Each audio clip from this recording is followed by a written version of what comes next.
kasih yang sudah berhadir. Kita langsung saja karena sudah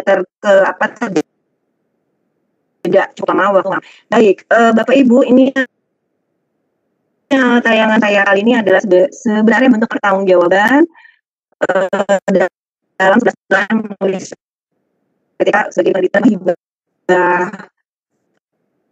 sampai pengetahuan. Jadi ini adalah cerita saja, tapi banyak hibah. Tadi saya menulis itu ada hikmah yang ingin saya berikan pada Bapak Ibu. Itu terutama tadi Bapak Ibu yang ingin menulis mengirim proposalnya dalam event yang sangat besarnya 1.000 oleh sahabat menjadi tiras. Maaf, masih putus-putus, Teh.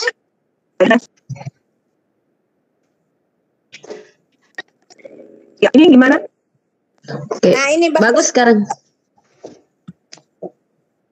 Halo? Ya. Bagus, Bun, bagus. Ya, bisa. Baik. Ya, sudah. Baik, Ibu, ada 4 hal yang akan saya sampaikan. Skemanya nanti ada 4, kita coba menciptakannya lewat pasal ini. Kemudian menghentikan seperti dulu, kemudian informasi, mengenai karakter, dan yang keempat adalah kita masalahnya. Menjawab sebagai judul. Baik. Ini puisi yang saya dapat pertama kali di mahasiswa di KIP Bandung. Jadi itu dituliskan dalam biar yang sangat berat, memberikan mengingatkan ya kami mahasiswa calon guru bahwa sebenarnya sebagai guru itu sebagaimana punya ahli dan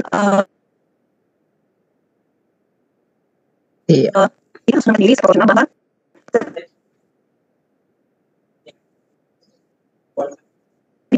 ya halo bisa. Halo Bun, masih putus-putus.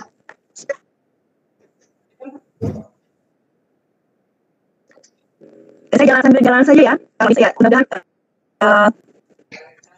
waktu yang akan dibaca. Ya. Kak Chandra, suaranya putus-putus, maaf,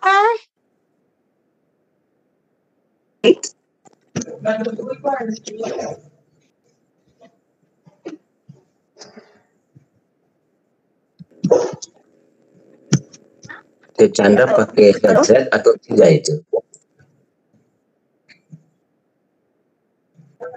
Tidak, saya tidak pakai apapun, Pak Adams. Saya tidak.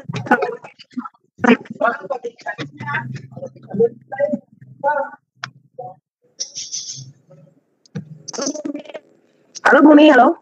Sebentar. Oh iya. Ya halo Bunda. Suara Bunda ada tapi kadang putus-putus. Halo, halo. Halo.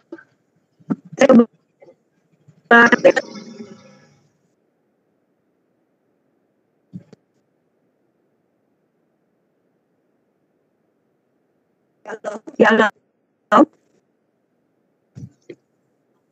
Halo. Putus-putus, Bun.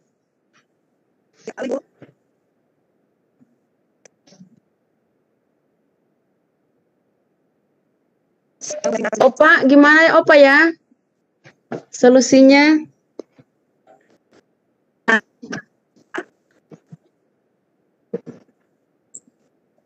Ya, karena ini kan Techan share screen bersamaan dengan Techan yang berbicara kan.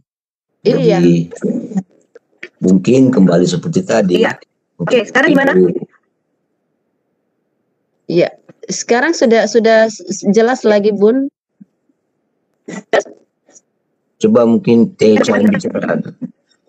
Saya ambil lagi share screen-nya ya, Pak. Opa ya. Saya kira sebaiknya begitu. Coba di. Iya. Kayak bergema ya, Pak, suaranya. Bergema terus putus-putus, Pak. Halo? Ya. Iya, halo. Atau HP ya, bagus. Mungkin bisa dibantu untuk share screen-nya, Bunda ya. Saya akan bantu untuk share screen. Oke, saya akan ambil dulu Oke, boleh. materinya.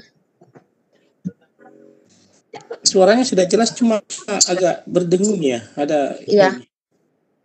Ada pentulan. Ya, halo. Ya, ini gimana Opa? Kelihatan ya? Kelihatan. Coba Teh, dites Oke. Teh. Yuk. Ya, halo. Suara saya gimana? Ya, halo. Yang sekarang bagus. Iya, berarti memang harus seperti ini. Ya, nggak apa-apa, yuk. Ayo. Tadi sampai di Khalil Gibran.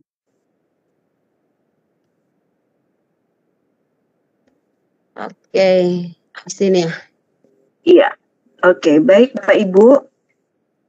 Jadi sebagaimana yang tadi saya sampaikan, saya akan bercerita saja ya, bahwa apa yang saya tuliskan itu berdasar banyak hal yang memotivasi, banyak hal yang di belakang itu, dan salah satunya adalah puisi ini. Jadi ini ditaruh besar-besar di kampus saya waktu itu. Saya ingat di kampus di gedung di gedung, salah satu gedung di mana ini mengingatkan kami semua calon guru bahwa sebenarnya peserta didik itu adalah anak yang sebetulnya bukan milik kita gitu. Nah, next Bu.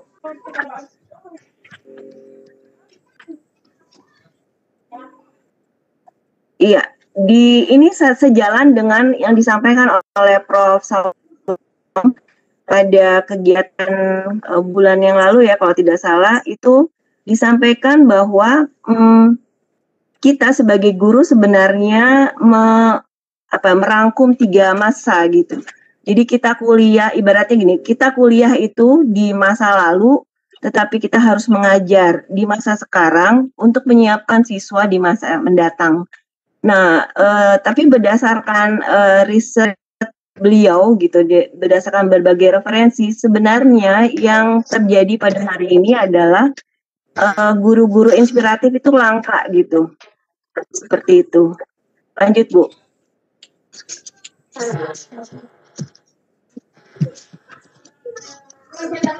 Iya, di sini ada ilustrasi bahwa kita sebagai guru, kalau misalnya ingin menjadi guru inspiratif, itu harus ada pada kuadran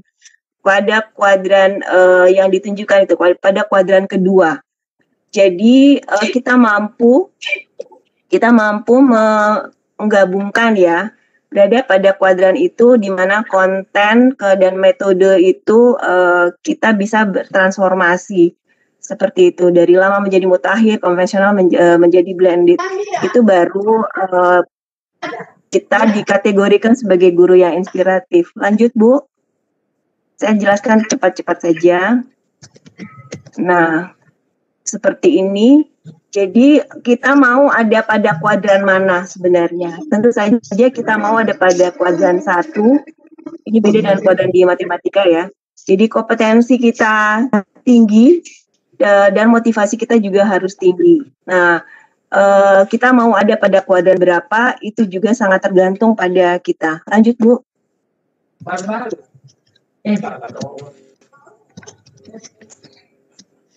Oh, ini masih sama. Sorry, lanjut Bu.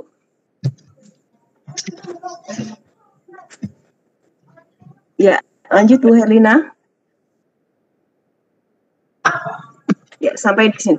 Baik, ini berdasarkan salah satu riset dari Pak Faisal Jalal ya, kalau tidak salah, ini tidak kelihatan di bagian bawah. Jadi Bapak Ibu, berdasarkan riset berbagai riset yang nanti ada Pak Faisal Jalal sampaikan itu, di sini menunjukkan bahwa ada nih ya, bisa ditelusuri ya linknya. Jadi sebenarnya ini 50. Jadi 50%. Jadi 50% dari siswa itu kalau misalnya dalam waktu tertentu seperti itu, 3 tahun kemudian, nah 53%-nya itu akan meningkat, dan itu tergantung pada intervensi guru seperti itu.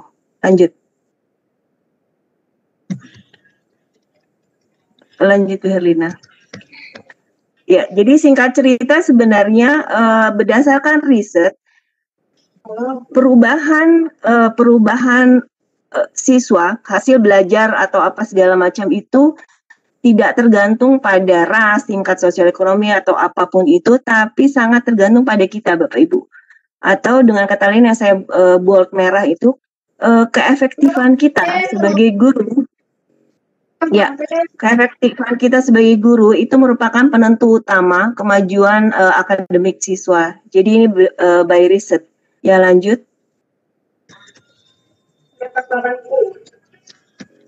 Ya, stop. Nah, ini juga masih berbasis riset. Jadi dibandingkan guru-guru Indonesia dengan guru-guru dari negara yang lain itu masih singkat cerita lagi, kita itu dikategorikan lebih banyak bicara daripada siswa. Nah, ini agak kontradiksi dengan harapan guru inspiratif yang dimana peran kita adalah sebagai motivator. Seharusnya jadi diukurnya dengan jumlah kata ya. Jadi jumlah kata siswa seharusnya lebih banyak daripada kita. Nah, guru-guru Indonesia tuh masih lebih mendominasi. Nah, ini sebenarnya kritikan kepada kita. Kalau misalnya kita ingin menjadi guru inspiratif, berarti ada yang harus dilakukan perubahan. Lanjut, Bu.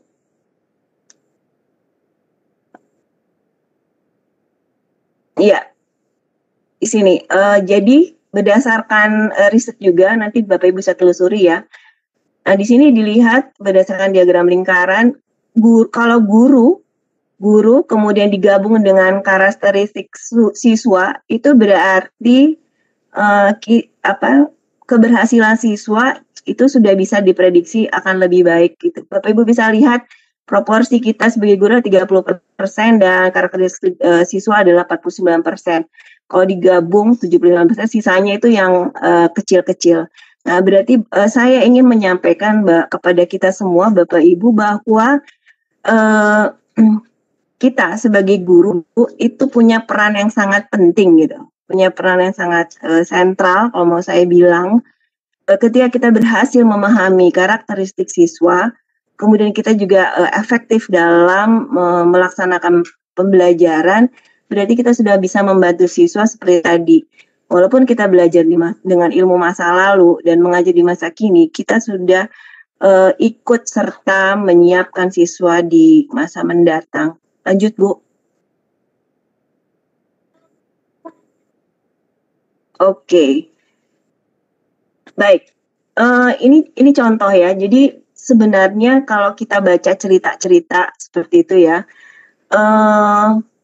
kasus Thomas Alva Edison pada hari Rabu yang lalu disampaikan Thomas Alva Edison walaupun dia tuh memiliki ya termasuk ABK gitu ya, tapi dia cerdas. Tapi sebetulnya ada cerita-cerita yang lainnya bahwa sebenarnya dia dikeluarkan dari sekolah karena dia memiliki disleksia. Jadi sebenarnya tidak mampu untuk ada kekurangan penemu Thomas Alva Edison itu.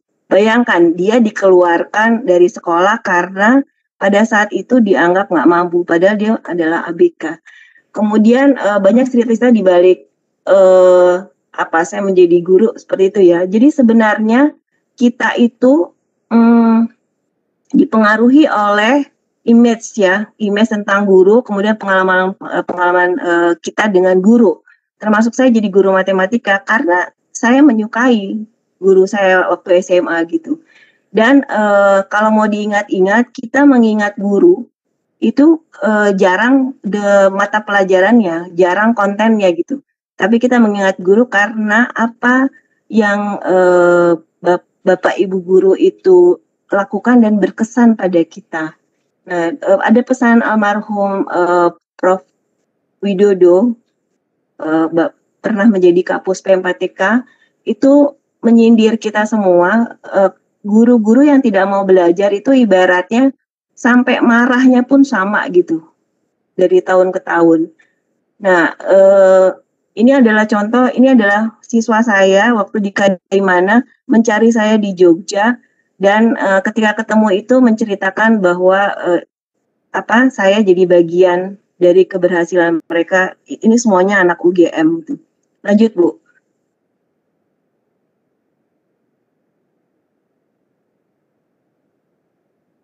Oke. Jadi saya ingin menyampaikan kepada kita semua sebenarnya kaitannya dengan peran kita sebagai guru. Banyak lah ya definisi-definisi tentang guru, kemudian ada 4 kompetensi kita sebagai guru, tapi pada dasarnya kita sebagai pribadi itu harus mencari tahu sendiri gitu. Kan kita bekerja itu harus bahagia. Nah, sebetulnya letak kebahagiaan kita itu di mana gitu. Apakah di menerima gaji, tunjangan, segala macam gitu. Apakah kalau dapat hadiah, ikut lomba itu bahagia atau apa gitu. Nah, kalau saya meletakkan kebahagiaan saya adalah saya benar-benar ingin menjadi bagian dari keberhasilan mereka di masa mendatang gitu. Saya pernah dan itu akan terus menjadi suluh ya, menjadi penyemangat pada saat siswa, misalnya kita menemukan siswa yang tidur pada saat kita mengajar. Apakah ada yang bagaimana sikap kita? Kita hukum, kita atau apakan gitu. Saya pernah di Kaimana saya menyelamatkan anak, dia mau dikeluarkan, sudah rapat guru, kemudian dia harus dikeluarkan keputusannya dan semua kecuali saya itu setuju kalau dia dikeluarkan karena dia kasus melempar kaca sekolah pada saat itu gitu. Nah, tapi saya langsung bilang karena ini adalah anak saya yang saya ajar, bukan anak wali saya bilang Pak Kepala Sekolah, saya jaminannya saya akan rubah dia dalam kita lihat perkembangan dia berubah atau tidak. Jadi ketika yang mau dikeluarkan itu tahun berapa ya waktu itu ya? Itu saya dekati bilang kenapa kamu lempar? Dan waktu itu yang kaca yang dilempar adalah kaca satu kelas yang sedang belajar dan nyaris melukai guru dan beberapa siswa gitu. Nah terus jadi dia saat itu protes karena dia terlambat dan nggak boleh masuk gitu. Dia tidak boleh masuk, tapi dia protes karena ada guru yang terlambat juga boleh masuk, makanya dia marah.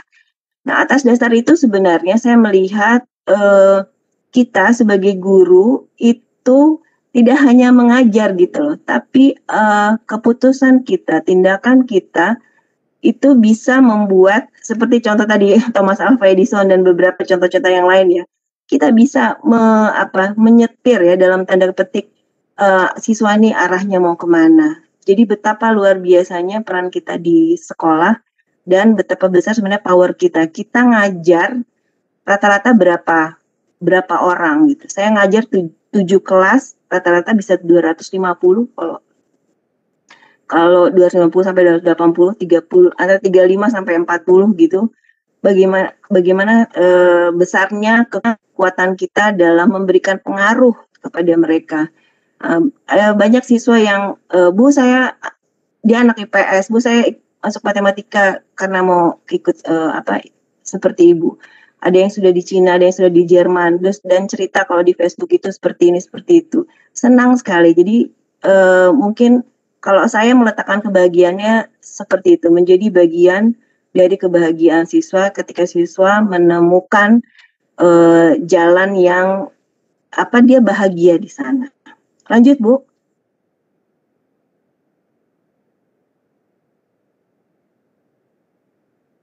Oke. Masih memahami peran guru Bapak Ibu. Ini saya peroleh dari waktu itu di Korea waktu mendapatkan kesempatan yang 1000 guru itu. Jadi di sana disampaikan sebenarnya ini namanya teori emergence. Ini teori dari sains sebenarnya.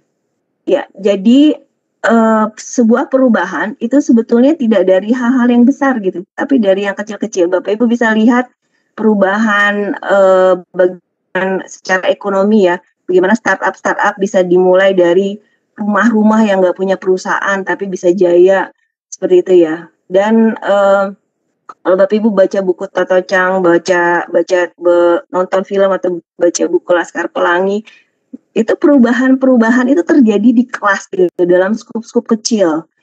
Nah, Toto Chang ini dia kalau Bapak Ibu baca, ini buku kisah nyata ya.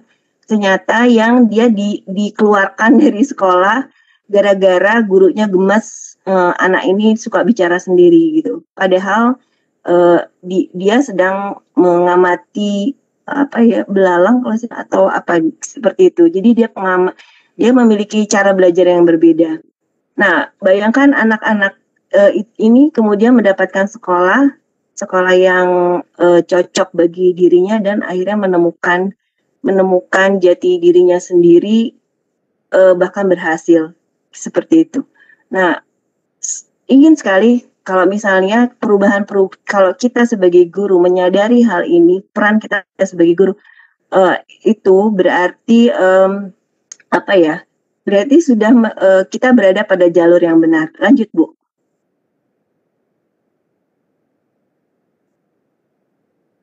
Ya, ini adalah contoh ya. Jadi hikmah dari waktu saya saya 3 minggu di sana itu, negara yang sangat-sangat besar ya, negara yang sangat besar seperti Korea Selatan itu sebenarnya kalau mau dilihat ya dalam 3 minggu itu saya melihat bahwa mereka itu tidak suka yang basa-basi, tapi fokus pada esensi, tepat waktu gitu ya, menghargai sejarah. Jadi setiap belajar itu pasti dikaitkan dengan sejarah mereka.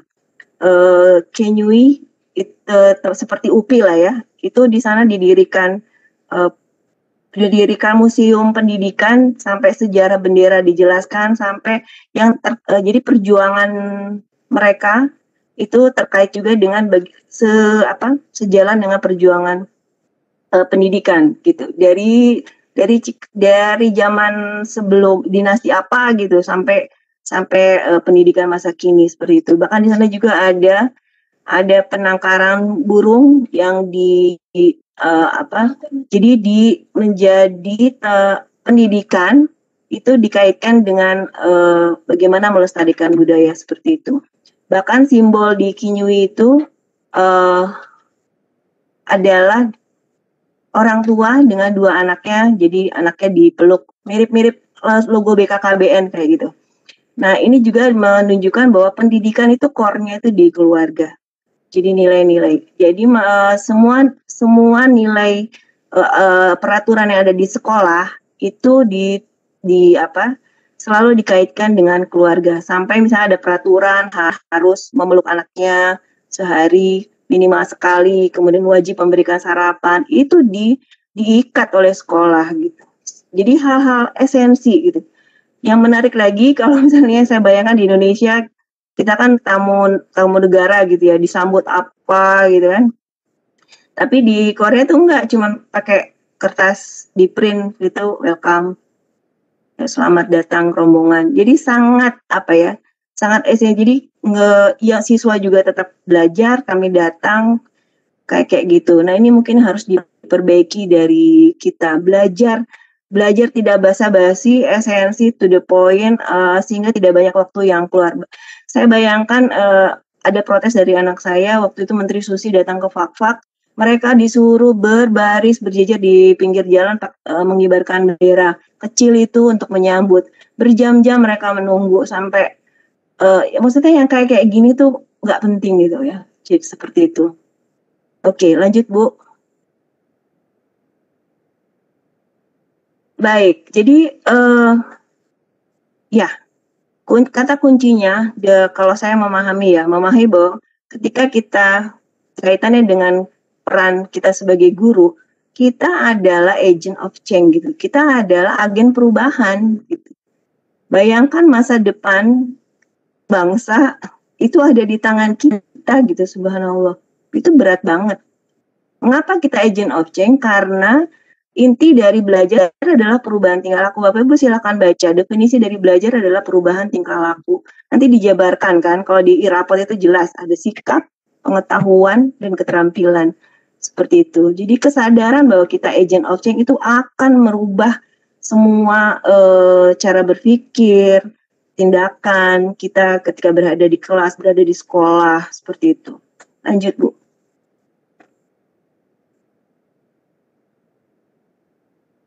Baik, kaitannya dengan judul sebenarnya ya. Jadi Bapak Ibu pada saat kita PJJ ini kan luar biasa ya, ada perubahan yang sangat. Kalau mungkin teman-teman IG tidak terlalu karena memang terbiasa menggunakan segala macam tools seperti itu.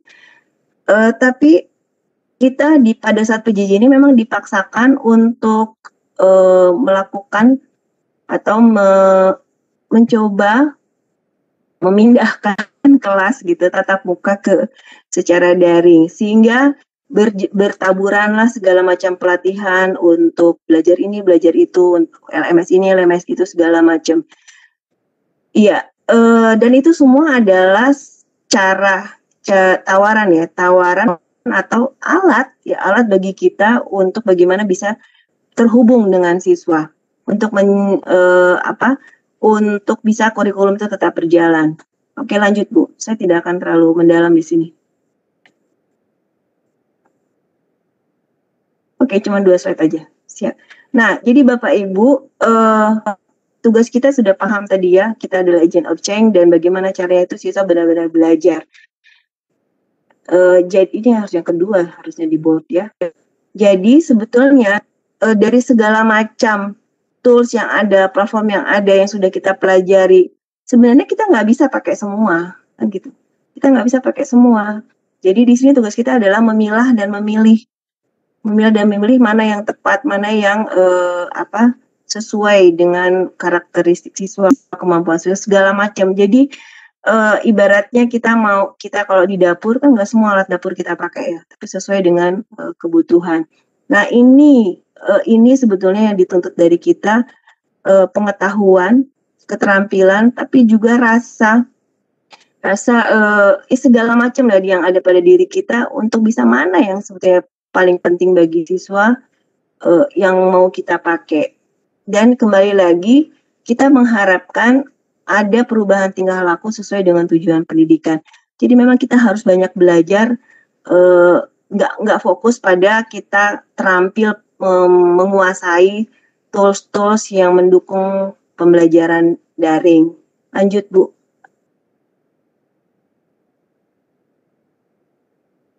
Ya, kita masuk yang ketiga ya. Kita skip aja. Jadi karakter sudah tentu kalau Bapak Ibu lihat ini nggak kelihatan gitu karena terkait dengan kejiwaan. Dan mulai 2017, walaupun sebetulnya budi pekerti itu sudah dari zaman kita ya ditanamkan, tapi dengan PPK itu mulai digalakkan kembali, diingatkan kembali bahwa kita sebagai guru harus mengaitkan semuanya. Lanjut Bu, biar nanti fokus pada yang keempat aja. Iya, jadi Bapak Ibu, setelah kita sudah paham tentang tugas kita sebagai guru, sebagai agent of change itu, kemudian kita sudah punya nih skill segala macam tools itu, platform apa segala macam untuk bisa berkomunikasi, mendeliver, membagi semua yang terkait dengan administrasi kali ya, gitu, seperti itu. Nah, sekarang gimana sih kita memahami karakter peserta didik? Nah, kalau Bapak Ibu baca, karakter itu kaitannya dengan kebiasaan-kebiasaan baik. Dan kebiasaan-kebiasaan itu kalau secara teori itu nggak bisa instan, gitu ya, nggak bisa instan. Nah, ini sebetulnya yang saya pernah hadir di satu seminar dan salah satu penyajinya waktu itu pada saya S2 dari Australia, dia meneliti di Indonesia, jadi dia menyindir sebenarnya, tapi berbasis data ya, karena itu penelitiannya dia. Yang dia sindir kepada kita adalah orang Indonesia itu cirinya itu tidak sabar, ya, tidak sabar, ingin segera melihat hasil. Padahal kalau kita baca teori, nggak usah jauh-jauh lah, anak kita sendiri itu untuk merubah dia menjadi nilai-nilai yang baik itu betul-betul terinternalisasi dalam dirinya, itu nggak bisa seminggu 2 minggu, gitu, bertahun-tahun, dan harus punya cara gitu untuk bisa bisa benar-benar tertanam dan menjadi miliknya sendiri. Oke, lanjut Bu.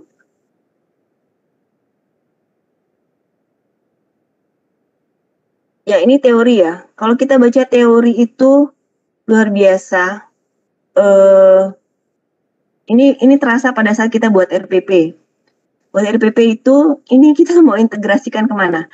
Ada STEM, ada PPK, ada segala macam gitu. Bapak Ibu bisa bayangkan beban kita sebagai guru itu mulai dari perencanaan saja itu sudah apa ya? Kalau mau jujur udah capek secara pikiran gitu kan. Walaupun RPP-nya 1 lembar tapi sebetulnya mikirnya nggak sesederhana itu. Kita harus banyak baca, harus banyak ya itu tadi harus memahami karakter siswa segala macam. Jadi banyak Bapak Ibu. Jadi karakter sesuai dengan Permendikbud ini ada banyak. Dan ada 18 kalau tidak salah, nanti disarikan menjadi 5. Lanjut Bu.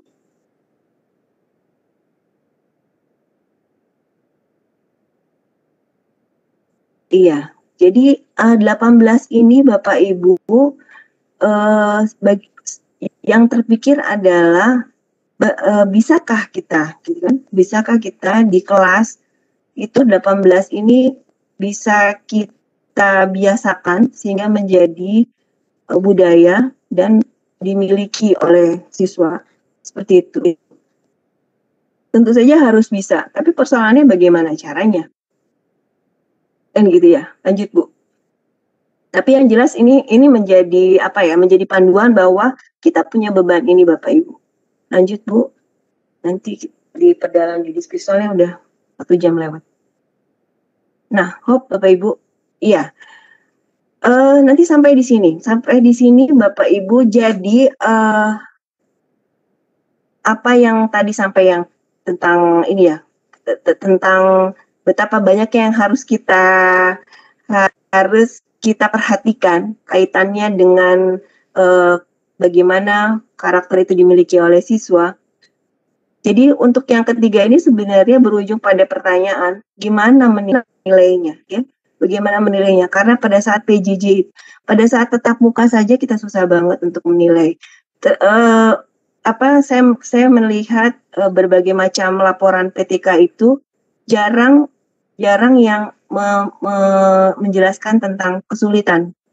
Tapi pokoknya kelas itu baik-baik saja, meningkat, pengetahuannya meningkat, keterampilan meningkat, sikapnya meningkat, sudah aja.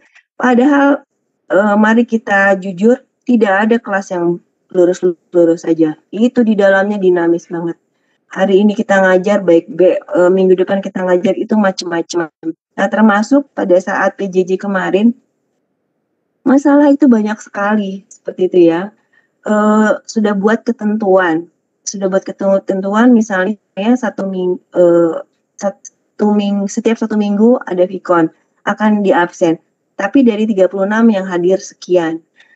Buka classroom. Tugas itu sudah dibuat, tapi hanya 10%, di bawah 10% yang mengumpulkan. Ini masalah Bapak Ibu. Nah, bagaimana sebetulnya menilai karakter peserta didik ini, itu yang menjadi pertanyaan, dan dalam perjalanan itu saya di ujung-ujung itu saya menemukan yang akan saya bagi kepada Bapak Ibu. Lanjut Bu. Suara masih stabil kah? Bu Herlina? Masih Bu, masih lanjut Bu, sangat bagus suaranya. Alhamdulillah. Syukur, tapi setelah ini saya pengen banget nge-share ini soalnya ya. Stabil Bun. Bun. Bapak Ibu jadi oke. Yang keempat ini sebenarnya kuncinya. Jadi sebenarnya kan kita berperan sebagai agent of change tadi. Kita wajib kan untuk merubah. Kita wajib untuk merubah perilaku siswa dari kurang baik menjadi baik, jadi tidak sopan menjadi sopan segala macam.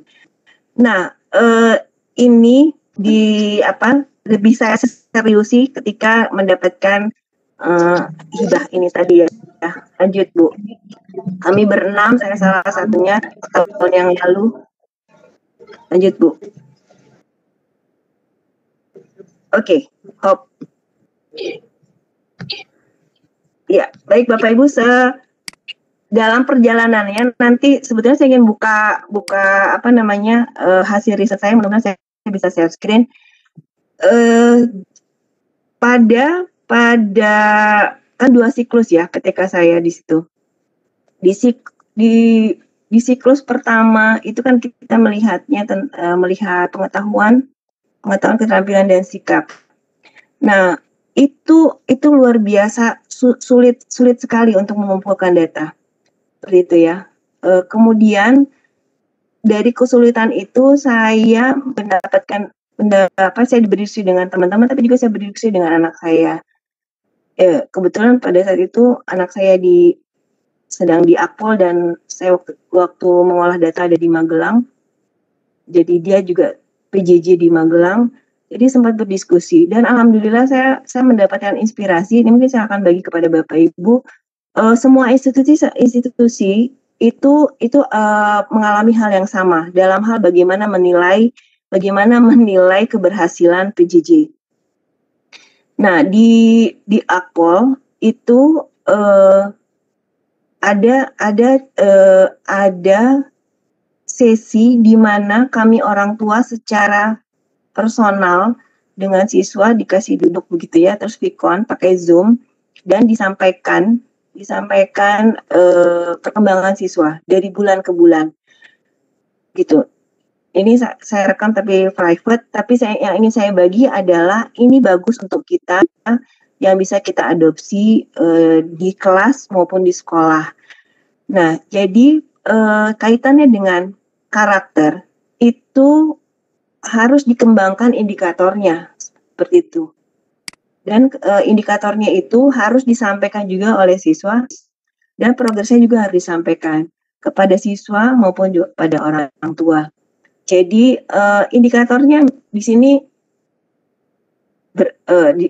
pada Agustus berjemur, makan bergizi, kesamaan ABC. Nah, itu semua dikirim fotonya seperti itu. Dan ada time limit. Nah, itu yang diukur. Nah, di situ dijelaskan indikator ini kalau misalnya tidak dilakukan atau misalnya ada jamnya kan ya, apel kayak gitu. Misalnya mereka terlambat itu dikategorikan pelanggaran. Nah, jumlah pelanggaran itu yang menjadi ukuran penilaian. Nah, di Agustus bagaimana, September bagaimana, Oktober bagaimana, dan bulan-bulan yang lain itu ditinjau. Nah, progres ini kalau misalnya disampaikan ke tiga pihak berarti ya, dari pihak akademi, sekolah, kemudian siswa dan orang tua itu baru bisa terpadu. Nah, persoalannya kita dalam pelaksanaan PJJ ini terhubung nggak ketiganya? Kalau memang tidak terhubung berarti memang agak susah seperti itu. Ini inspirasi yang saya kemudian terapkan di siklus 2. Jadi ini memang agak di luar ini. Jadi di siklus 2 ada perombakan instrumen penilaian di mana indikatornya saya perketat, saya perjelas, dan akhirnya lebih mudah menilai dan kelihatan siswa juga memahami apa yang harus dilakukan. Lanjut Bu.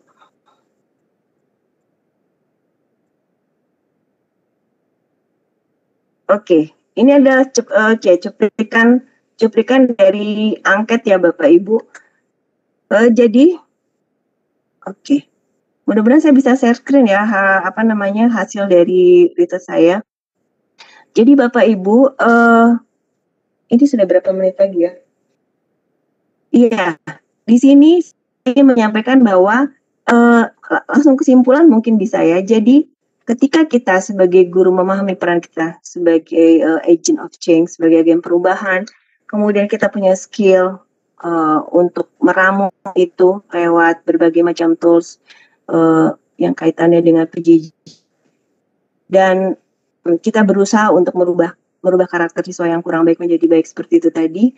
Nah, jadi cara yang saya pakai kemarin adalah menggunakan jadi kami itu berkomunikasi dengan menggunakan WA group, kemudian Messenger, kemudian Google Classroom, ada Vicon dengan menggunakan Google Meet, ya. Itu adalah mesin yang ditawarkan menggunakan mesin informasi ya, menggunakan teknologi internet. Nah, ternyata semua mesin itu nggak otomatis gitu loh, nggak otomatis bisa kita gunakan dan bisa membentuk siswa. Tetapi ada intervensi kita dalam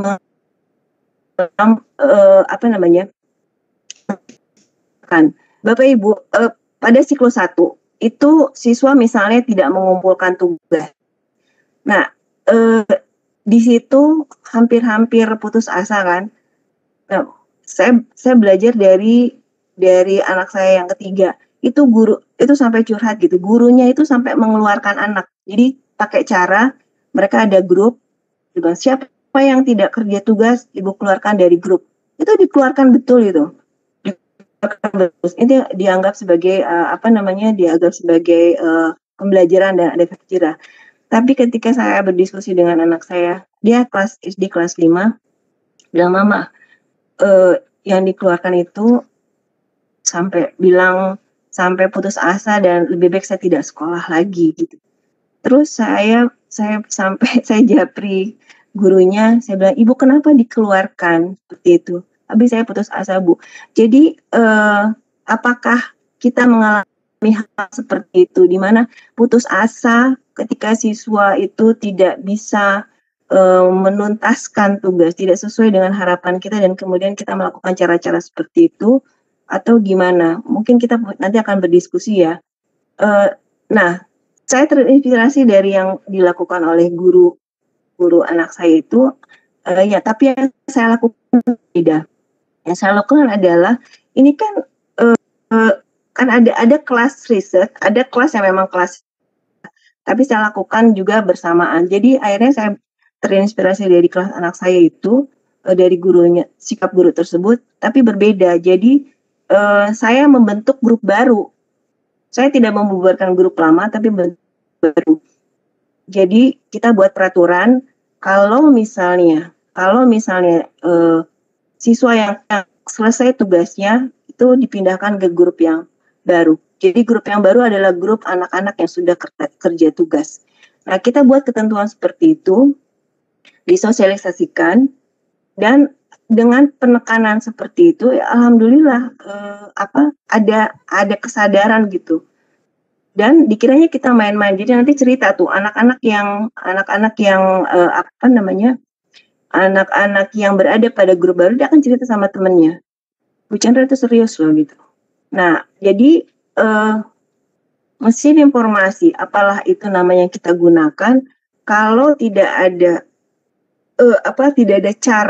cara kita di sana, itu nggak akan ada artinya Bapak Ibu. Nah, jadi itu trik yang pertama, jadi membuat grup baru bagi anak-anak yang mengerjakan tugas. Nah, ini salah satunya progresnya yang kaitannya sama riset, Bapak Ibu. Jadi riset saya yang kaitannya dengan literasi numerasi di situ. Jadi bagaimana mengintegrasikan cara hidup sehat ya, dengan menghindari mengurangi makanan ringan. Nanti saya akan tunjukkan, mudah-mudahan bisa share screen. Itu yang saya buat merah adalah saya tahu pentingnya informasi gizi setelah belajar matematika. Jadi 100% siswa mengatakan seperti itu. Nah, saya dari hasil riset ini saya mengatakan bahwa kita cukup berhasil gitu ya. Jadi kita cukup berhasil memulai kebiasaan baik dan ada datanya. Lanjut, Bu.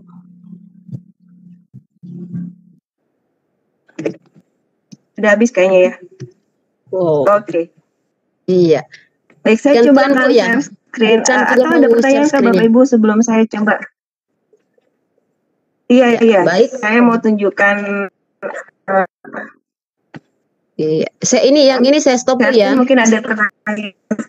Oke, Oke. saya stop. Oke. Saya ingin banget menunjukkan karya tulis saya. Iya. Mudah-mudahan suara saya tidak terganggu. Bunda Umi, Sudah ada pertanyaan.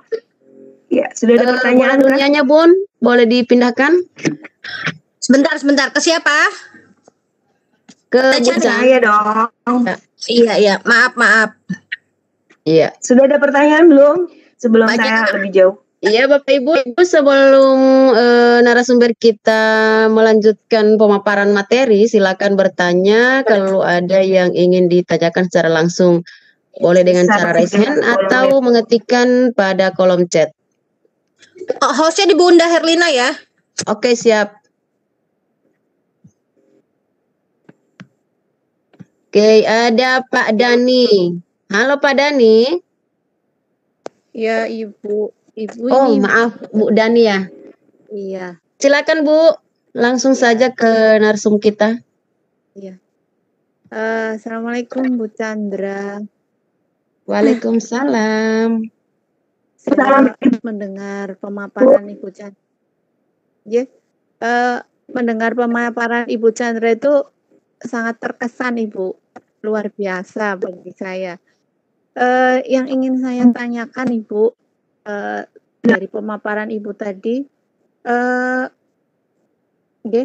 bagaimana sih trik dari Ibu Chandra? Kan kita itu kan seperti dituntut untuk menyelesaikan target kurikulum ya Bu, sebelum masa pandemi. Nah, bagaimana triknya Ibu Chandra ketika kita diberi target ke kurikulum itu selesai dengan anak itu enjoy gitu Bu, dengan santai tapi serius dan target kurikulum tercapai. Karena mungkin murid-murid saya bukan sekolah yang sekolah unggulan gitu ya Bu, yang muridnya memang inputnya itu sudah bagus gitu. Jadi saya kadang-kadang kesulitannya di apa ya namanya, pencapaian kurikulum yang tidak membebani anak gitu Ibu. Itu aja Bu triknya dari. Iya, terima kasih Bu Dani. Silakan Bu Chan.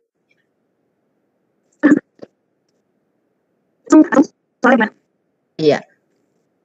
Yang ditanyakan oleh beliau bagaimana caranya untuk mempertahankan anak itu belajar tanpa terbebani, sementara di satu sisi kita juga ditekan harus target kurikulum Bu. Ya, itu Apa ada triknya begitu?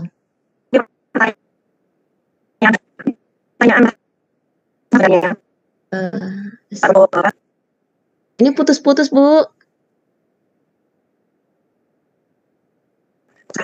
Ini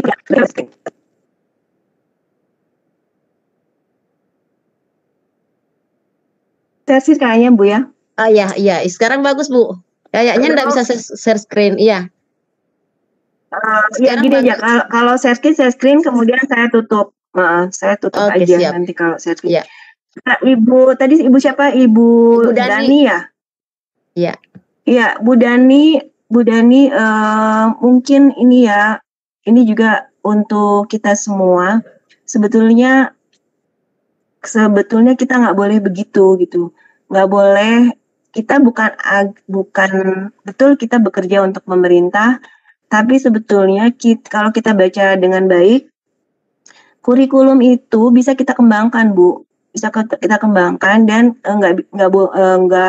tidak perlu saklek harus ikut kurikulum. Makanya sebenarnya saya termasuk yang menganjurkan kepada kita semua untuk bisa membedah gitu ya, membedah kurikulum. Udah gitu kan kita paham ya anak-anak kita pakai tes diagnostika atau pakai pengalaman hasil belajar yang lalu gitu. Dan kita bisa setelah membedah gitu, kita bisa memilih sebenarnya. Kita bisa memilih yang esensial. Gitu kan. Jadi jangan terlalu terpaku pada kurikulum. Kalau saya sih yang pertama adalah motivasinya yang harus dipertahankan gitu ya.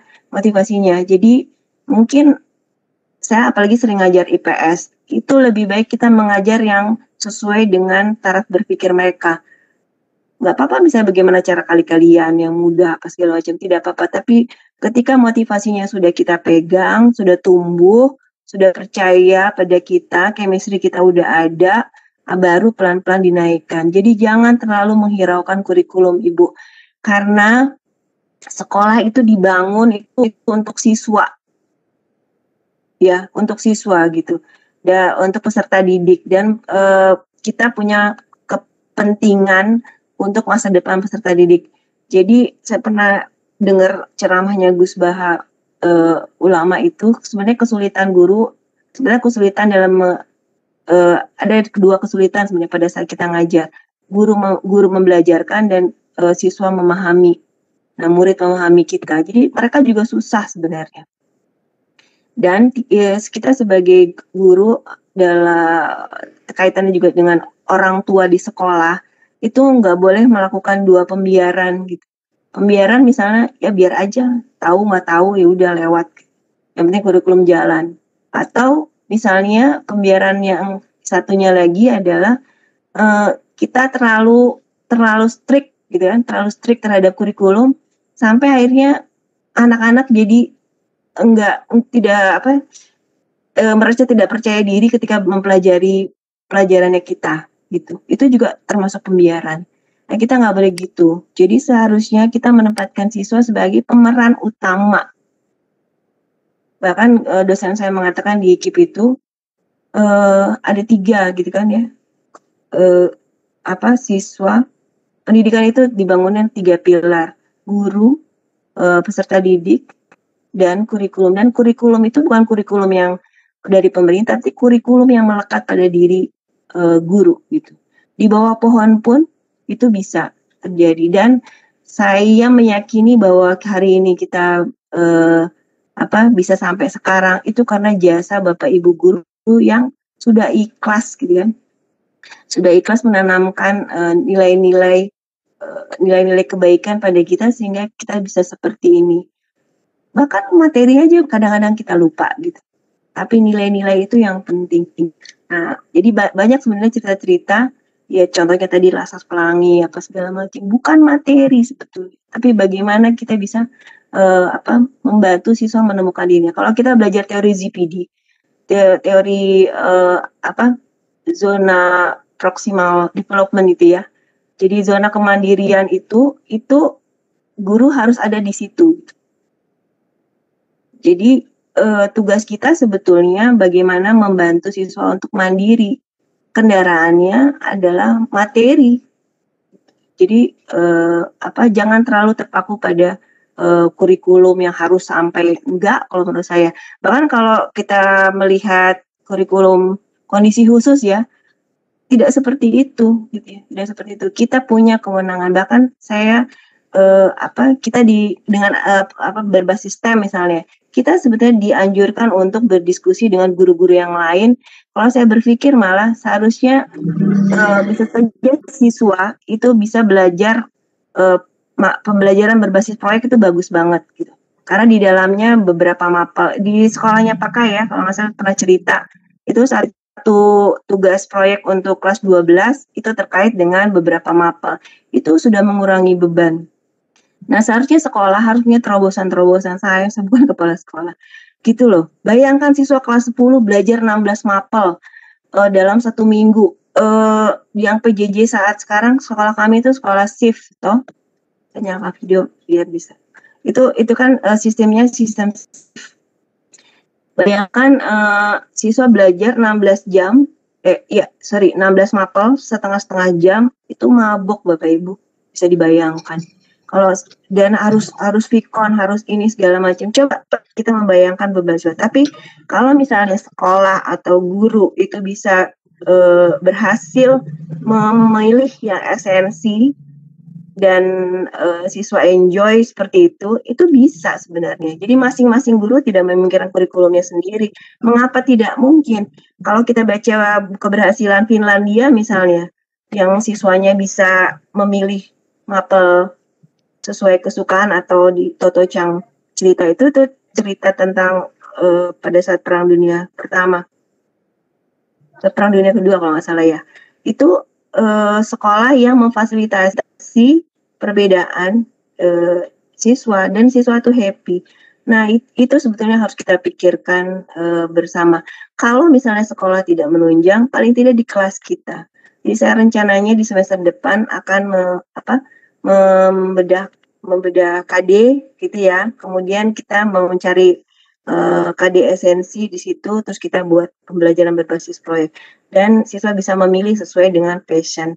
Dan itu saya sudah minta, saya sudah jaring datanya. Kamu sukanya apa? Oh, suka basket. Oh, saya suka atletik, saya suka berenang. Kita memikirkan bagaimana kesukaan siswa itu connect, bisa kita integrasikan dengan materi-materi kita. Itu menjadi tugas kita. Satu pertanyaan panjang ya. Iya. Itu keren sekali Bu Chan. Iya, luar biasa kalau misalnya memang kita menerapkan sistem proyek seperti itu. Tapi kan kadang kala hanya 1-2 orang guru yang paham tentang itu dan mau membuat seperti itu.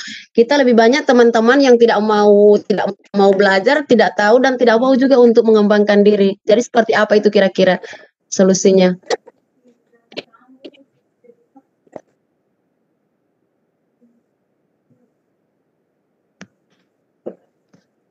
Ya, halo.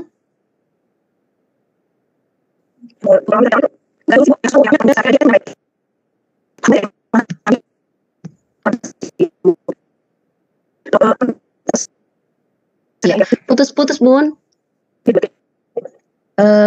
Iya, kayaknya videonya perlu di-off-kan dulu ya. Saya matikan video. Aduh, benar-benar nggak boleh ini ya. Ya. Iya. Sekarang bagus. Sampai di mana? Kalau yang tidak mau, iya. Kalau saya sederhana sih, Bu. Kalau saya itu kan, kita ini kan sebagai orang tua ya. Jadi saya mau kasih contoh. Iya. Saya kasih contoh 2 anak saya. 2 anak saya, yang satu yang aktor itu, kemudian satu lagi dia sekarang di SMK Rus Kudus, Raden Umar Said Kudus. Jadi perubahan dia mau masuk asrama itu nggak sederhana. Pakai waktu, kemudian sama-sama diskusi. Bahkan anak saya yang kedua itu dia awalnya SMA, kemudian dia pengen banget ikut kakaknya, ikuti kakaknya di SMA Taruna Nusantara. Terus saya bilang, kamu nggak cocok. Tapi itu dia ngotot, 2 tahun dia ngotot untuk bisa masuk ke sana. Terus alhamdulillah. Jadi kesempatan PJ, jadi kan kami sering bersama. Itu diskusi, saya bilang, kamu passionnya itu nggak di situ, kamu tuh di IT dan bagusnya SMK. Nah, jadi lewat diskusi sama-sama nonton YouTube waktu itu dan menyeleksi sekolah-sekolah terbaik, dan di situ dia daftar semuanya dan dia keterima di situ SMK Rus Kudus itu termasuk dia salah satu SMK terbaik di Indonesia saat ini yang kerjasamanya dengan Disney di Amerika. Jadi luar biasa. Ya, jadi saya cerita bahwa bukan tidak mungkin anak kita, siswa kita itu berubah, tapi memang perlu waktu dan ada effort ya, ada usaha kita yang kalau kemarin Pak Dadang ada sadar 159 sampaikan ada durasi, ada frekuensi, satu lagi ada repetisi ya. Nah, jadi pembiasaan itu ya 3 itu yang harus ada Bapak Ibu. Nah, jadi kalau misalnya kita sebagai guru itu cuman bagaimana menyampaikan kurikulum dan selesai, saya yakin dan percaya anak-anak juga nggak tersambung gitu loh, nggak tersambung ininya. Coba Bapak Ibu ya, Bapak Ibu bisa merasakan sendiri ngajar yang dengan persiapan persiapan matang dengan yang asal itu nyampe ke siswa itu beda banget. Ya, karena kan kita kalau belajar teori pakai law of attraction segala macam teori itu, kita manusia itu punya gelombang elektromagnetik gitu loh. Jadi makanya dalam Islam itu nama amalu biniat misalnya, niat itu sampai itu gelombangnya ke siswa, ke siapapun gitu. Jadi nggak sembarang kita beri di depan kelas. Coba misalnya kita lagi ada masalah di rumah dan berdiri di depan kelas, itu terasa sampai ke siswa. Bahkan bisa kita mengambil keputusan menindak siswa yang tidak tepat. Banyak terjadi hal-hal di kelas itu gara-gara kita nggak mampu mengendalikan emosi misalnya seperti itu. Jadi kalau menurut saya jangan malas untuk belajar, karena berdiri di depan siswa itu tidak mudah, tapi peluangnya besar. Itu saya bayangkan 250 masa depan anak orang ada di tangan kita gitu. Saya mau cerita ada 20 waktu itu tahun 2000 berapa ya, ada kesempatan beasiswa ke Cina itu, dan 20 siswa saya dengan beberapa teman bantu dan lolos. Jadi saya mulai waktu itu. Dari 20 siswa itu 19 mundur gara-gara itulah urus paspor susah segala macam. Yang satu ini dari keluarga yang tidak mampu, dia konsultasi, Bu saya berusaha, keluarga saya mendukung. Jadi cerita di Facebook awal-awal itu Bu saya sempat dibully, saya sempat mau nangis segala macam. Tapi sekarang dia sudah berhasil studinya di Cina dan bahagia sekali gitu loh, menjadi bagian dari perjuangannya. Nah, maksudnya kita sebagai guru tuh kalau mau dilihat lepas dari kurikulum kan, kalau seperti itu. Gitu ya, lepas dari kurikulum sebenarnya. Nah, jadi sebenarnya Bapak Ibu bisa merasakan kalau habis ngajar itu kembali ke ruang guru itu macam-macam lah ceritanya. Ya atau tidak Bu Herlina? Iya betul. Macam-macam ceritanya. Dan lebih sedih lagi kalau misalnya ada justifikasi, ada dijudge gitu. Oh anak ini memang begini. Aduh, padahal saya suka gimana sih? Belum tentu gitu. Belum tentu. Anaknya ini pemalas. Anaknya ini banyak tidur. Iya, betul. Iya, seperti itu kan biasanya. Betul, dan itu sebetulnya apalagi kalau itu sudah dirapatkan dalam dalam rapat guru, betapa hebatnya kekuatan seorang guru dalam mengarahkan masa depan anak. Gitu. Saya merenung di Kalimantan, saya punya kasus, punya berhadapan dengan kasus ada anak yang melakukan kriminal dan dia harus masuk penjara gitu. Ada 2 yang mereka berkelompok terus akhirnya masuk penjara. Jadi pada masa mereka diproses itu saya sempat tangkap, kamu ada masalah apa gitu. Dia udah nggak fokus. Tapi memang menurut peraturan sekolah mereka harus di penjara gitu. Kasusnya memang berat. Tapi saya membayangkan gini, peraturan sekolah yang mengeluarkan anak, terus itu anak di luar, siapa yang didik gitu. Saya mikir kalau semua anak dikeluarkan, semua anak bermasalah diskors. Terus tugas kita apa? Kita hanya membina anak-anak yang baik.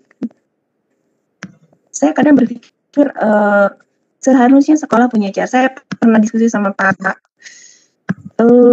di Gorontalo ini.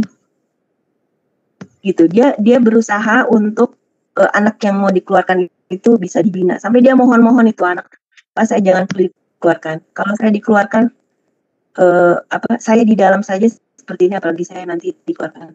Siapa yang mau bina saya? Gitu. Jadi untuk pengajaran banyak tools ya, banyak cara. Anak-anak bisa belajar sendiri kok kan. Tapi yang mengerikan adalah bagaimana kita bisa membangun karakter siswa itu yang harus dari diri kita sendiri. Gitu. Ibu jadi kan Iya. ini sebelum waktu habis. Sebentar. Baik, silakan. Kalau memang suara saya tidak bisa, saya ini dulu.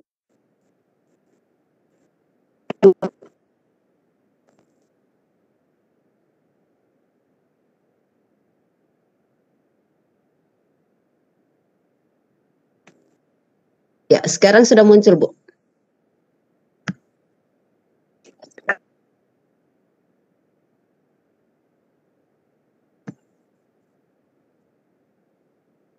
Bapak Ibu, sekian dari tadi ya, dari yang berjudul tapi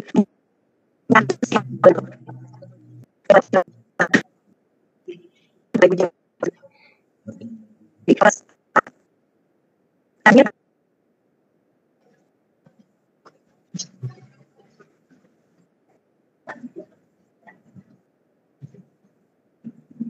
jalannya sedikit, tapi dia adalah nomor satu bukan.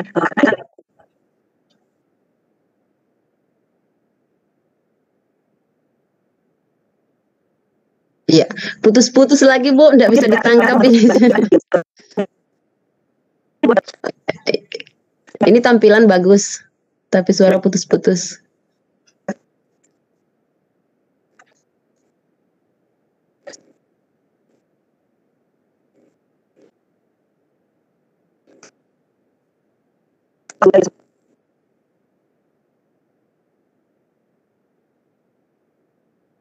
Iya, saya stop dulu supaya nanti saya bisa bicara. Oke, Lina? siap, Bun. Silakan. Iya, tadi tayangannya nanti itu ya. Tadi dilihat yang saya harus tentang Google Form itu.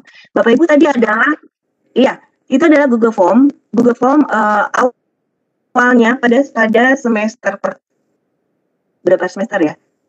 Ya, 3 semester di awal kami sekolah memakai Google Form untuk segala macam penilaian termasuk PAS, dan anak-anak itu kalau sudah dapat link ya sudah gitu, mau waktunya 2 jam, kadang-kadang kerjanya itu hanya beberapa menit. Ini juga masalah adalah ini kita bikin soal itu setengah mati, pakai kisi-kisi, pakai segala macam, tapi anak-anak kerja dengan bahkan bisa buka browser yang lain untuk menjawab.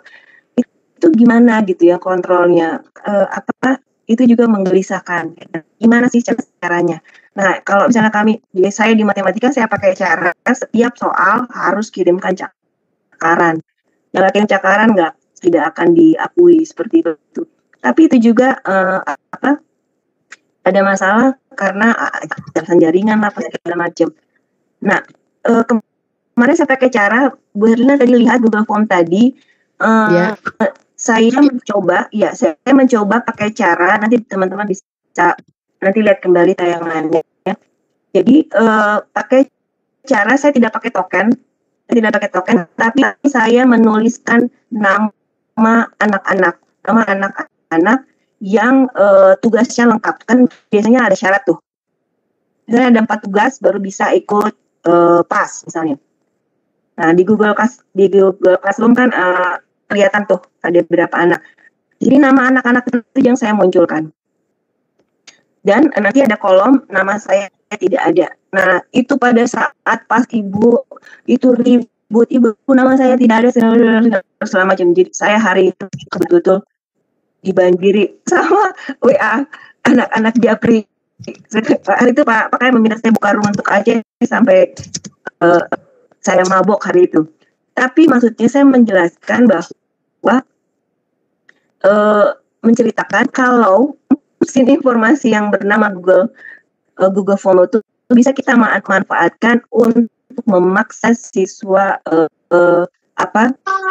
mengikuti instruksi gitu.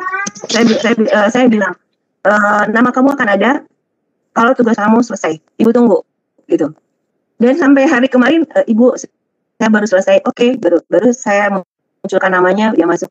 Karena anak-anak tidak akan bisa gini, kalau pakai nama orang, bukan nama dia dong, gitu ya. Seperti itu. Kalau misalnya pakai token, dia bisa pakai token orang, dan token itu juga susah mengontrolnya. Jadi saya pakai nama. Jadi dan itu efektif sekali Bapak Ibu ketika kita membuat cara seperti itu. Dan alhamdulillah dan ini penemuan baru-baru aja hasil diskusi saya dengan anak saya yang akpol itu bilang, Mama harus dibuat, ini kata kuncinya ya, harus dibuat. Jadi gini, anak-anak itu misalnya bukan oh iya ini adalah abad 21 sehingga kita harus bekerja, harus belajar dengan keras segala macam. Enggak seperti itu gitu loh. Tapi anak-anak itu harus dibuat takut dalam tanda petik. Harus anak saya bilang anak-anak harus ditemukan dia takutnya sama apa. Bukan sama takut sama gurunya ya. Jadi kita buat peraturan. Jadi sebelumnya saya buat peraturan dulu dan saya sosialisasikan di grup orang tua bahwa tugas ada sekian dan harus diselesaikan pada tanggal sekian. Kalau misalnya tidak dikerjakan, berarti dia tidak dapat mengikuti PAS. PAS bisa diselenggarakan kalau misalnya tugas itu diselesaikan, saya tunggu sampai tanggal sekian. Nah, itu sosialisasinya 2 minggu sebelumnya. Anak-anak kira saya main-main, gitu. Tapi ketika diberlakukan itu efektif sekali. Jadi saya share kembali, ya, mudah-mudahan bisa diikuti, gampang kok ininya. Sudah dipernah bahas di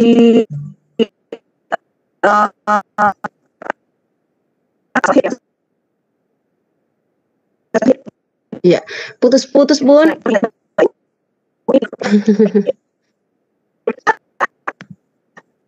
Iya.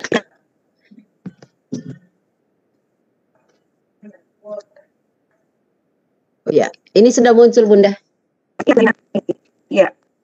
Hilang lagi. Ya, jadi idenya seperti itu lagi. Ya, oke, nggak apa-apa. Idenya ditangkap ya Bapak Ibu.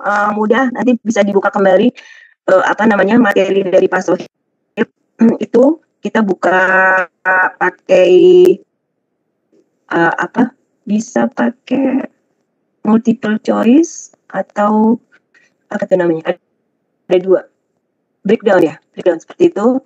Tapi Bapak Ibu nggak usah setengah mati, nanti ambil data dari Excel, nanti tinggal copas, itu nanti muncul sendiri. Baru dibuat seperti itu. Nah, cara seperti itu memang agak ribet, tapi merupakan salah satu cara untuk bagaimana membentuk karakter. Nah, ada lagi yang saya mau share Ibu Hermina sebelum waktu habis.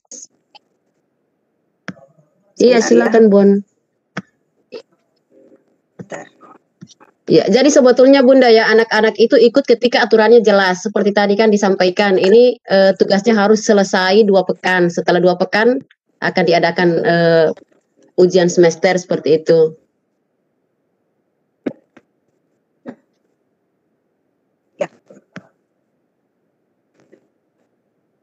Ya, baik Bapak Ibu, sambil menunggu silakan mengetikkan pertanyaan di room chat bagi yang ingin bertanya.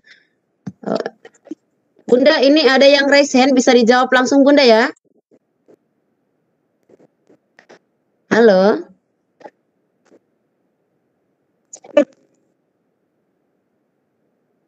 Ya, sambil menunggu Bunda untuk share screen, ada dari partisipan bertanya.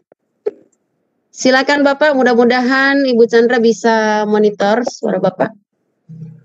Silakan Pak Tabrani, silakan. Baik Bu, Assalamualaikum warahmatullahi wabarakatuh. Waalaikumsalam warahmatullahi wabarakatuh. Silakan langsung saja Pak. Ibu narasumber yang saya hormati, nih Bu, apa istilahnya, satu sisi kita harus dituruti kemauan dari seorang guru dalam mendidik Bu ya. Kadang-kala gimana Bu, kalau misalnya apa istilahnya, karena terkendala mungkin sinyalnya, mungkin termasuk kemalasan, ya apa istilahnya anak didik itu kadang-kala dari 15 orang ini, apalagi sekarang ini kan penilaiannya lebih sifatnya PJJ kan. Jadi apa, gimana kalau misalnya kalau 25 orang itu hanya yang mampu itu yang mampu bisa melaksanakan tugas sehingga nilainya itu boleh dikatakan nilainya mencapai KKM hanya 15 orang. Sedangkan 10 orang itu dengan berbagai macam kendala dia nggak bisa mengerjakan itu, Bu. Itu maksud saya gini, Bu. Dalam hubungannya dengan asesmen nasional, apakah siswa tersebut bisa diluluskan? Atau barangkali ada solusinya bagaimana caranya supaya ya sebenarnya bukan tidak ada upaya kita untuk menyamakan anak itu kan. Nah itu. Jadi otomatis ada istilahnya sesuatu yang mungkin kita bisa korbankan gitu dengan anak itu. Gimana, Bu? Baik, Bapak Ibu yang ya sudah suara saya bisa ya? Iya, Bu. Ya, silakan Bu. Iya, maaf dengan Pak siapa di mana Pak? Izin. Pak Berani, Bu, dari SMK 1 Selat Asik. Bangka Belitung. Iya, Pak Berani. Oh iya, Babel. Iya, salam kenal ya, Bu ya. Terima kasih, Pak. Iya, sama juga, Pak. Baik, Bapak termasuk juga untuk kita semua sebetulnya kita semua mengalami hal yang sama gitu ya, mengalami hal yang sama menghadapi keberagaman tingkat partisipasi siswa kan begitu. Dan tapi begini, sebenarnya ini harus menjadi tanggung jawab sekolah karena kan ini kita sudah mau 2 semester ya. 2 semester, bahkan ini kita mau masuk semester ketiga. Seharusnya sekolah itu punya data gitu ya, selalu punya data. Mana sih yang benar-benar bisa, berapa persen yang kesulitan. Nah, kalau kita tidak berbasis data, kita susah mengambil keputusan. Dan itu yang saya tadi contohkan, yang Akol tadi ya. Akademi setingkat Akol saja, itu mereka mengembangkan indikator penilaian. Dari bulan ke bulan itu diperbaiki itu indikatornya. Jadi harus jelas. Misalnya di harusnya per minggu gitu. Per minggu ini gimana gitu, partisipannya seperti apa. Dan itu dikembangkan indikator penilaian sehingga itu harus diketahui oleh 3 pihak, sekolah, orang tua, dan peserta didik gitu. Kalau tiga-tiganya paham, terkoneksi, itu baru bisa jalan. Tapi kalau misalnya tidak, kita nggak bisa meraba-raba. Dan sekolah juga tidak bisa mengambil keputusan berbasis raba-raba seperti itu. Jadi kalau saya lihat di beberapa sekolah ya, yang dia tahu gitu, anak-anaknya nggak mampu. Jadi orang tuanya itu nganterin tugas atau anaknya nganterin tugas. Jadi aturannya kayak gitu. Jadi sebelum BDR itu disampaikan. Misal 1 minggu ini anak-anak harus kerja tugas ini. Nanti guru-guru datang ke sekolah. Jadi guru-guru itu saya lihat waktu di Magelang itu ada sekolah yang dekat rumah. Itu guru-guru duduk di meja di luar kelas gitu kan. Terus nanti menunggu orang tua untuk ngantarin tugas. Jadi masing-masing sekolah harus punya konsensus gitu ya, harus punya peraturan yang disepakati bersama seperti itu Pak. Dan sekolah saya tidak bisa mengintervensi sekolah, makanya saya buat dalam skup kelas yang saya ajari dari awal itu sudah minimal 1 minggu hadir Vikon seperti itu. Ya, misalnya seperti itu ya. Kalau misalnya tidak, nanti anak-anak akan dan sudah tahu gitu. Jadwal saya sudah kasih. Di grup orang tua saya juga sudah kasih. Jadi harus ada kesempatan dari awal. Nah, anak-anak yang izin itu pasti Bu, saya izin dengan alasan ini. Jadi kita punya data itu. Jadi pada saat kita mengambil keputusan, kita berbasis itu gitu. Nah, mungkin kalau misalnya belum, saya pikir ada kebijakan Pak gitu. Kalau memang belum. Nah, tapi berdasarkan yang sudah dialami, seharusnya untuk semester mendatang, kalau memang masih PJJ, harus dibuat yang sebaik mungkin dan itu harus disepakati bahwa ini loh gitu. Misalnya harus hadir dan mengisi presensi misalnya, itu harus dijelaskan. Dan jangan terlalu mudah juga gitu, karena anak-anak juga pintar. Gitu. Kayak anak saya di Apol itu harus harus lari pakai aplikasi itu pakai GPS itu terdeteksi kayak gitu. Jadi memang kita sebagai guru harus mengembangkan instrumen penilaian yang tidak sekedar menilai gitu, tapi bagaimana bisa juga membantu karakter. Misalnya pikon tidak boleh terlambat minimal 5 menit, itu kita harus sampaikan di awal. Kalau enggak berarti potong ini, itu harus jelas. Nah, kalau tidak jelas itu memang buka ruang. Oke, saya mau share screen ini Bu Herlina. Bu, mohon izin Bu. Halo Bu. Iya Pak, ya. Halo. Gini Bu, saya nanggapin Bu. Memang gimana ya dikatakan otoritas menilai sang guru itu boleh dikatakan persentasenya kalau kuperhatikan bukan tidak, artinya belum 100% gitu. Selalu istilahnya berkaitan dengan kebijakan inilah, kebijakan itulah. Padahal yang paling penting otoritas guru itulah yang menilai sesungguhnya Bu. Anak ini mau diapain gitu, mau nggak lulus harus tidak, jangan ditepasi kepada yang lain gitu. Kalau misalnya dicampuri dengan hal-hal yang lain berarti boleh dikatakan penilaian itu tidak bakalan objektif selamanya Bu. Itu kalau saya amati seperti itu. Jadi istilah kendala kita Bu, termasuk saya juga gitu. Gimana lah caranya di satu sisi memang dia tidak mampu, tidak berkompeten dari segi kepribadian atau segi yang lain. Tapi dalam kebijakan kita ada istilahnya tidak 100% tadi, sehingga mutu pendidikan yang ada di Indonesia pun keseluruhan boleh dikatakan menurut saya Bu, mohon maaf, gagal gitu Bu. Itu. Nah, karena apa? Karena kita berani objektif sementara sekolah itu tidak mau berlaku objektif terhadap gurunya, itulah yang paling sulit Bu. Iya, baik Bapak. Silakan ditanggapi kembali Bu Chan. Ya, silakan Mbak. Bu, makasih Bu. Memang Pak Tabrani orangnya terlalu tegas ya Bu Chan ya. Ya tidak lulus ya tidak lulus. Iya.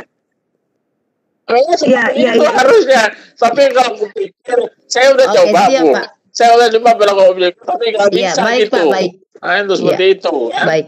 Silakan Bu Chan. Mohon tanggapi Bu. Aduh, ya.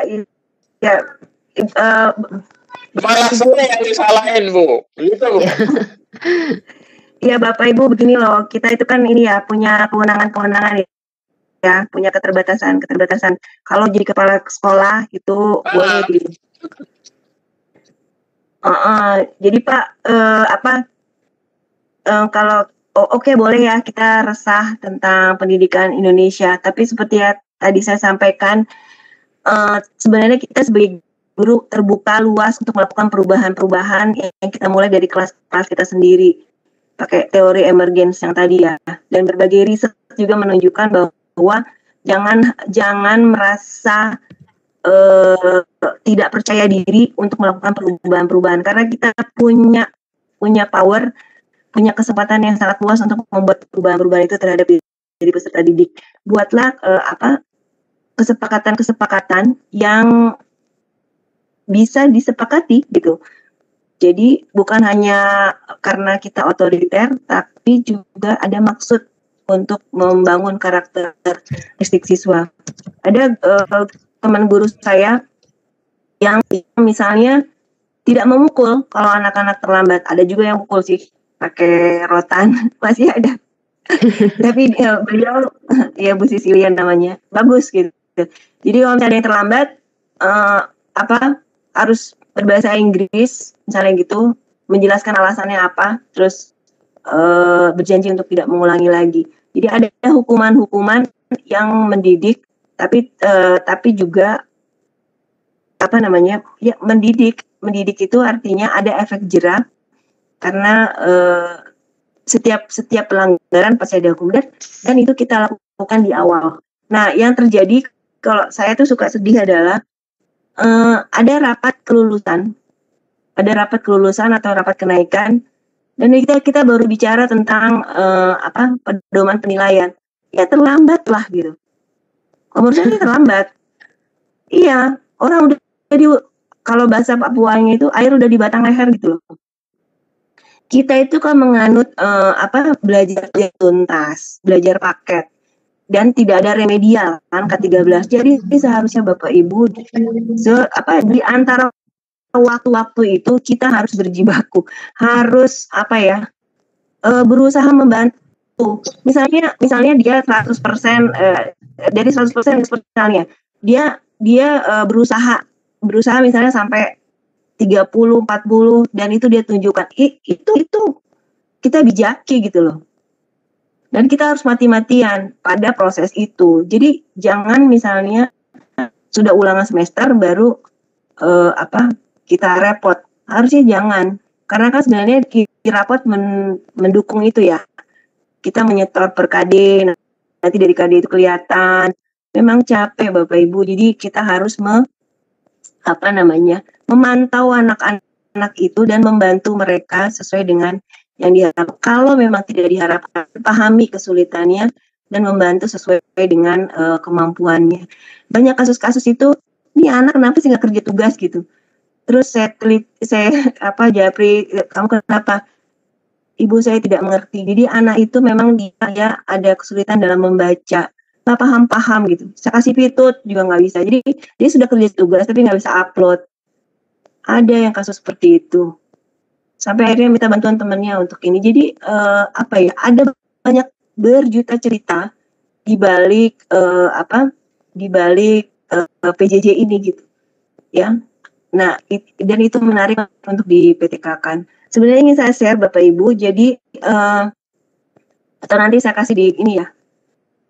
Model tadi sempat saya share sedikit sih. Ini penting Bapak Ibu. Ya silakan Bu. Ya silakan. Ini penting karena karakter ini juga ikut merubah cara pandang saya. Gara-gara tadi selesai ini ya. Ada satu. Ya. Sementara ini Bu belum muncul. Dari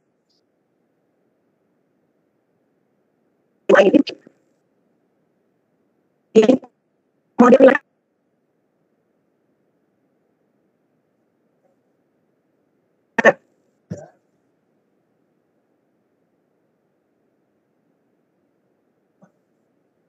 lihat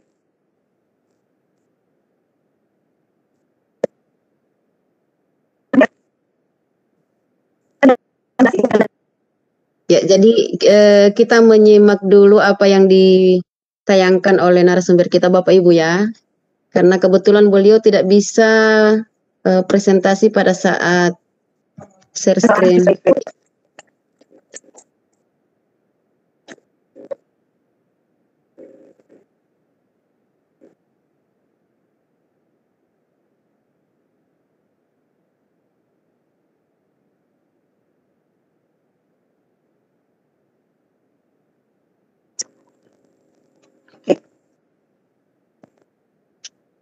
Ya, sudah dapat intinya ya Bapak Ibu. Jadi kaitannya sama karakter, saya perlu jelaskan kaitannya sama PTK saya. Jadi pada saat siklus 1 itu betul-betul bingung gitu. Bingung mengukurnya karena respon anak-anak itu macam-macaman gitu. Kesulitan anak-anak juga macam-macam pada saat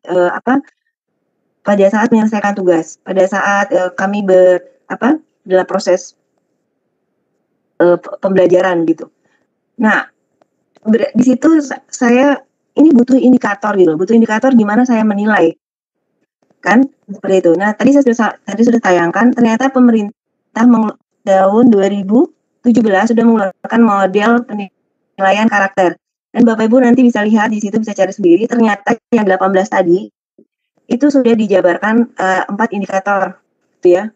Ada MB, mulai memerlukan bimbingan, kemudian apa tadi? Bimbingan mulai berkembang dia.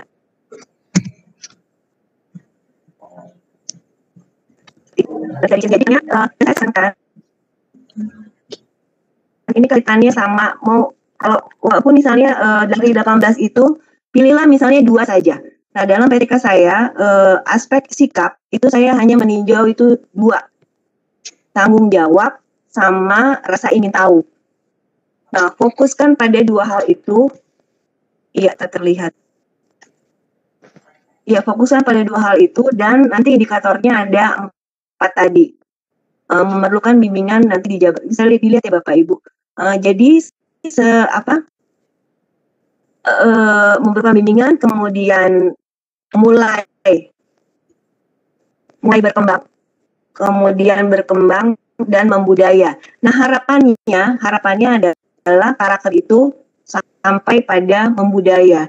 Nah, ini Bapak Ibu bagus banget untuk kita kalau misalnya PTK ataupun misalnya penilaian sehari-hari yang nanti kita sampaikan kepada siswa. Membudaya itu kayak bagaimana sih gitu indikatornya. Nah, di PTK saya itu saya jabarkan berdasarkan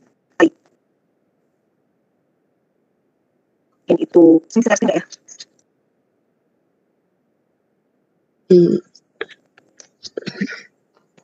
Ya, itu Bapak Ibu amunisi untuk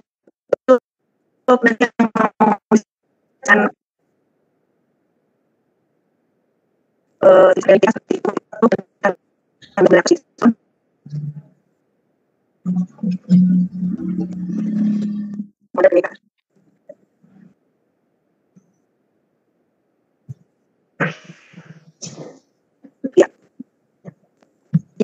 itu ya.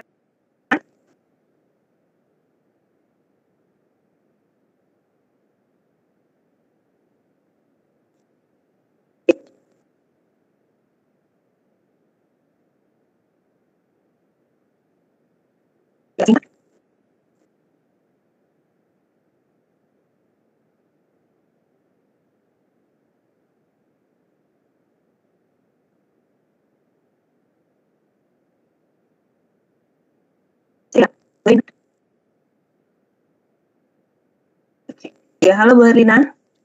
Iya, sekarang sudah bagus suara Bu. Silakan Bu. Ya memang kayaknya dia nggak mau ini. Ternyata memang tidak bisa berbicara pada saat share screen Bu, tidak kedengaran suara. Putus-putus. Iya, mohon maaf ya. Tapi saya sudah sampaikan ya Bapak Ibu. Jadi gini deh, kekurangan kita sebagai guru sebenarnya kita suka pakai perasaan, suka pakai intuisi pada saat menilai gitu. Jadi mungkin untuk semester depan silakanlah mari kita mulai untuk mengembangkan indikator penilaian di aspek manapun gitu ya, di aspek pengetahuan, sikap dan K13 kita itu kan aspek sikap yang utama ya di bagian pertama dan sikap itu kaitannya sama karakter gitu. Jadi kaitannya sama judul mencari mesin pembentuk karakter itu saya mau jawab itu tidak ada karena yang manusia itu bukan mesin gitu. Iya, tetapi kita bisa memanfaatkan mesin-mesin informasi itu untuk membentuk karakter dengan cara seperti tadi, membuat peraturan grup tertentu, kemudian mensyaratkan untuk mengikuti PAS seperti ada namanya seperti itu ya. Jadi kita membangun sistem di mana siswa nggak bisa tembus kalau misalnya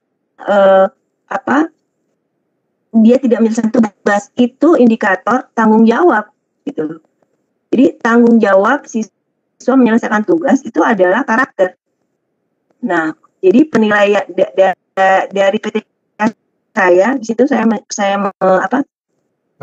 dari 2 siklus itu yang tidak berkembang dan berubah adalah indikator tanggung jawab gitu. karena siswa sampai hari ini masih belum menyelesaikan tugas sesuai dengan kesepakatan, dan itu merupakan tanggung jawab kita semua menyampaikan kepada siswa bahwa tugas itu bukan buat guru gitu, tugas itu memang dikerjakan dari level tugas rendah sampai tugas rendah aja nggak dikerjakan, apalagi yang susah. Ditanya apa sebabnya, saya cukup keras kemarin. Kenapa? Karena saya deteksi anak-anak sanggup update status, sanggup main game gitu. Saya telusuri saya dapati, tapi dia nggak bisa kerja tugas. Itu gimana? Jadi jangan terlalu percaya Bapak Ibu kalau misalnya sinyal apa, jangan terlalu percaya. Jadi betul-betul kita harus menyelidiki. Dan saya mendapati anak-anak menggunakan alasan-alasan itu tidak mengerjakan tugas. Jadi begitu saya terapkan itu usaha, ada yang pinjam HP, malah Bu Herlina atau ada yang lapor kalau sampai bapaknya baru beliin HP gitu, gara-gara saya gara-gara ada aturannya gitu, Bu. Iya, terus sampai kamu nggak apa-apa kan, jadi ada rasa bersalah juga, takutnya kan dia mendesak gitu. Artinya bahwa peraturan yang tegas, gitu kan, peraturan yang tegas bisa kok ditegakkan. Contoh misalnya kita misalnya, aduh saya tidak mampu gini, tapi harus naik pesawat mengunjungi orang yang sakit misalnya, atau harus naik pesawat pakai misalnya mau umroh gitu. Itu kita upayakan ada uang dengan segala cara seperti itu. Jadi mari kita buat sistem, mesin informasi yang ada itu kita pakai semaksimal mungkin. Gimana caranya tidak bisa ditembus secara enak-enakan aja. Seperti itu. Itu sih Ibu Herlina, ini sudah jam 6 terus terbang. Ini bukan sudah lewat dari pukul 21 WIB. Di tempatnya Bucan ini sudah mendekati pukul 23 ya? Iya, di setengah 12 udah mau saya Cinderella. Iya. Mungkin Bunda Umi kita tutup ya, atau bagaimana Bunda? Kasihan Bu Chandranya sudah mendekati jam 12. Iya, Oke. Silakan Bunda, kita closing statement saja. Karena memang perbedaan waktu, Bapak Ibu mohon dimaafkan untuk semua hal yang terjadi di malam hari ini. Kita berada di 3 tempat yang berbeda dengan waktu yang berbeda, sehingga di tempat saya sekarang pukul 22 lebih 29 menit, di tempatnya Bu Chandra sudah mendekati pukul 12 ya, 12 malam. Silakan Bu Chan. Herlina, ada yang protes itu Pak, siapa tadi? Ada pertanyaan saya, gimana itu Pak Pungu? Gimana tadi? Ya, halo Bapak. Tadi ada yang di chat. Oh, yang di chat. Oke. Pak Pungu, bagaimana dengan pertanyaan saya? Yang mana ya? Oh, ya bentar. Saya lihat dulu, ini enggak kelihatan chatnya. Mungkin perlu dibuka ya. Atau dia buka aja tanya langsung deh. Oh ini dalam teori respon konflik ya. Ya, silakan raise hand Bapak yang masih ingin bertanya tadi, yang belum tuntas ya. Belum tuntas dijawab oleh narasumber. Siapa Pak? Silakan raise hand supaya saya bisa buka mic-nya. Pak Punguanto. Ya, Ibu yang saya sudah baca sih soalnya baca. Oke, silakan Bu Chan. Iya, silakan.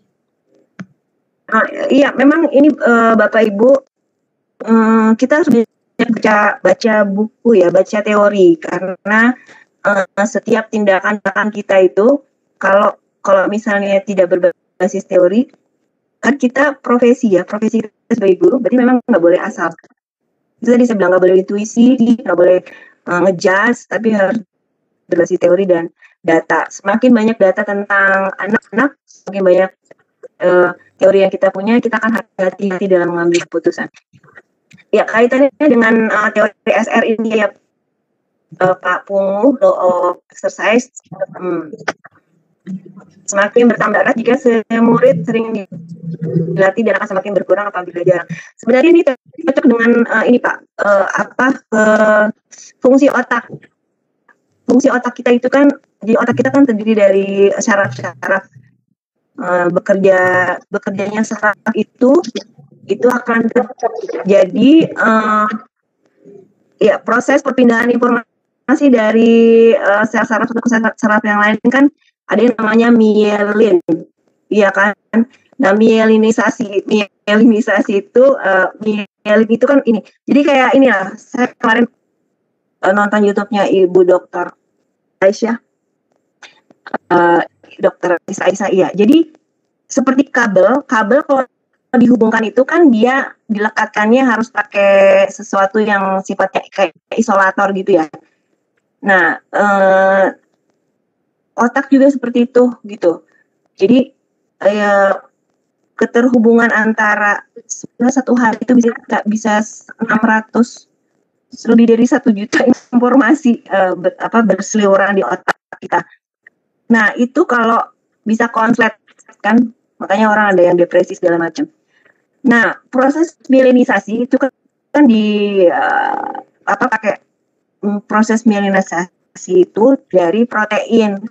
Kalau saya ibaratnya kalau kabel itu isolator kayak gitu ya, ada bisa pakai isolasi ban atau apa kayak gitu. Nah, dia akan semakin menebal kalau misalnya dilakukan semakin sering. Seperti misalnya itu orang tukang iklan tuh jago. Jadi misalnya kita dikasih iklan-iklan yang 3 kali diulang-ulang dalam durasi yang singkat itu kita nggak belajar loh. Tapi karena diulang dia nempel sendiri. Gitu. Nah itu memang paket cocok dengan fungsi otak. Nah siswa juga seperti itu. Jadi proses lupa itu karena memang tidak diulang, dan makanya belajar yang baik adalah bukan hanya melihat, bukan hanya melihat indera penglihatan, mendengar, mengucapkan, tapi juga semuanya gitu. Jadi siswa mempraktekkan. Jadi semua panca indera dan tubuh itu terlibat, maka akan semakin kuat proses mielinisasinya. Sama kayak kita belajar naik sepeda, kita belajar menyetir, belajar keterampilan itu kan, naik sepeda itu kan bukan hanya ini naik si kaki kanan gini enggak kan, tapi semuanya kerja gitu. Awal-awal jatuh, tapi lama-lama lancar, bisa lepas tangan, bisa akrobat segala macam. Jadi semua butuh proses dan memang betul harus diulang gitu. Nah persoalannya kan kita akan bergerak dari materi satu ke materi lain seperti itu ya. Nah mungkin yang harus dipertahankan adalah cara gitu ya. Caranya yang harus kita pertahankan, nanti kan siswa akan mengetahui polanya. Oh ini dulu. Kalau saya biasanya